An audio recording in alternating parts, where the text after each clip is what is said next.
Assalamualaikum.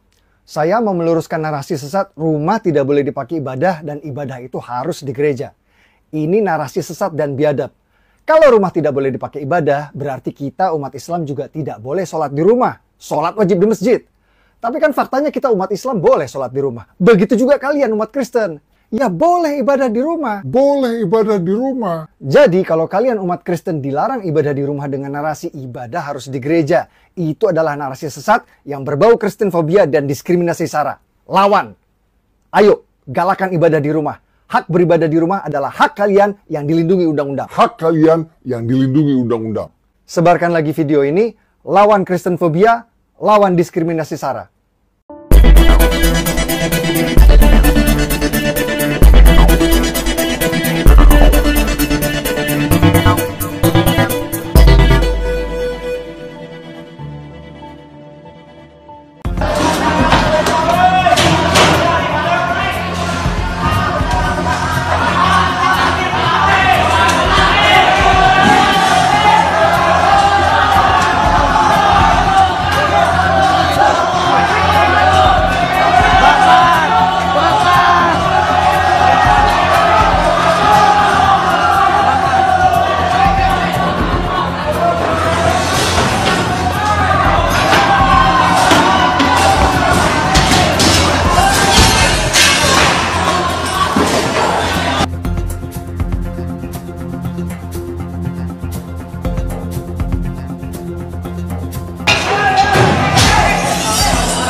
Lagi-lagi, umat Kadal Gurun berulah.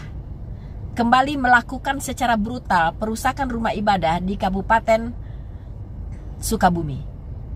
Dan itu sangat viral, teman-teman.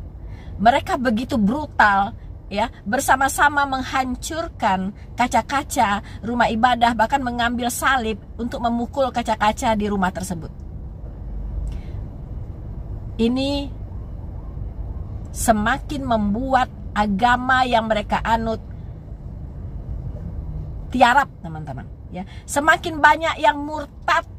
Saya katakan, semakin banyak yang murtad karena salah satu penyebab saya murtad adalah faktor itu. Ya, yaitu kekerasan. Ya, kekerasan yang dilabeli agama. Dan umatnya banyak yang diam. Bukankah undang-undang, ya, di Republik ini sudah menjamin setiap warga untuk bebas beribadah sesuai dengan agama yang dianutnya. Tidak ada seorang pun bisa melarang orang ibadah. Hello. Beribadah itu adalah hak azazi manusia yang paling hakiki, yang tidak boleh diganggu gugat oleh siapapun. Ya, dan tidak juga oleh kesepakatan. MUI mengatakan bahwa pembangunan rumah ibadah sudah diatur di dalam SKB 2 Menteri. Justru karena SKB 2 Menteri ini, perusakan rumah ibadah mengganggu umat Kristen beribadah, sikap-sikap intoleran semakin marak semenjak munculnya SKB 2 Menteri. Itu harus tahu. Ya. Jadi, seharusnya orang beribadah tidak perlu izin. Hello. Karena itu adalah perintah dari Allah sendiri. Semua manusia yang beriman, dia harus beribadah kepada Tuhannya. Tidak boleh diatur oleh manusia. Ya. Manusia mana yang bisa mengatur orang beribadah? Karena itu hubungan langsung antara individu dengan Tuhannya. Tidak ada manusia yang ditunjuk di bumi ini untuk mengatur-ngatur orang beribadah kepada Tuhannya. Tidak ada yang punya otoritas untuk itu. Terjadi lagi hal yang sama. Ya, nanti kalau orang teriak-teriak di luar sana, mulai protes, ya kan? Jangan heran, ada orang seperti ibu, ya, Ibu Christina di Jerman sana, membuka apa adanya. Memang di Indonesia ini tidak ada toleransi untuk agama minoritas, terutama Kristen. Kristen dengan Yahudi aman. Kristen dengan Buddha aman, Kristen dengan Hindu aman. Kenapa dengan yang satu ini nggak pernah aman, nggak pernah damai? Bukan Kristen yang bikin gara-gara, selalu agama tertentu ini yang cari gara-gara. Tolong ini dipikirkan. Dan ingat, ini terjadi di wilayah pemerintahan Bapak KDM. Saya meminta Pak KDM turun langsung untuk menangani ini semuanya. Ya, tolong ditindak tegas itu si perusak-perusak ini. Orang-orang yang intoleran ini. Tolong ditindak tegas.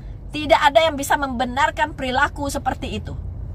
Baik secara hukum maupun secara moral dan etika. Tidak ada. Anda bicara tentang izin. Izin itu bukan kalian yang mengeluarkan izin. Ya, kalau ada rumah ibadah yang masih mengurus izin, itu urusannya dengan pihak pemerintahan. Begitu, bukan dengan massa. Paham? Jadi please deh, tolong hentikan ya perilaku-perilaku kriminal ini. Ini saya bilang kriminal karena sudah merusak. Kriminal berkedok agama. Ya, ini harus diusut tuntas, tidak boleh terjadi lagi, minimal di wilayah Bapak KDM yang sangat toleran, ya. Karena kalau perilaku seperti ini dibiarkan, ini akan menjadi duri di dalam daging dari Bapak KDM sendiri. Ya. Bapak mungkin harus tegas dalam hal ini. Kalau bisa, Bapak kumpulkan semua pelaku-pelaku kriminal ini, ya, masukkan Pak ke barak militer. Biar di sana dididik lagi ya moralnya yang sudah begitu rendah. Tanamkan lagi nilai-nilai leluhur, nilai-nilai luhur dari bangsa ini. Ya, nilai-nilai Pancasila. Ya, kemudian bagaimana hidup bertoleransi. Bhinneka Tunggal Ika itu seperti apa yang harus diterapkan di negara ini. Dan Bapak mungkin bisa menyuarakan juga bahwa SKB 2 Menteri harus dihapuskan. SKB 2 Menteri harus dihapus karena ini adalah biang kerok terjadinya intoleransi di Indonesia. Itu polisi ngapain aja? Polisi ngapain aja?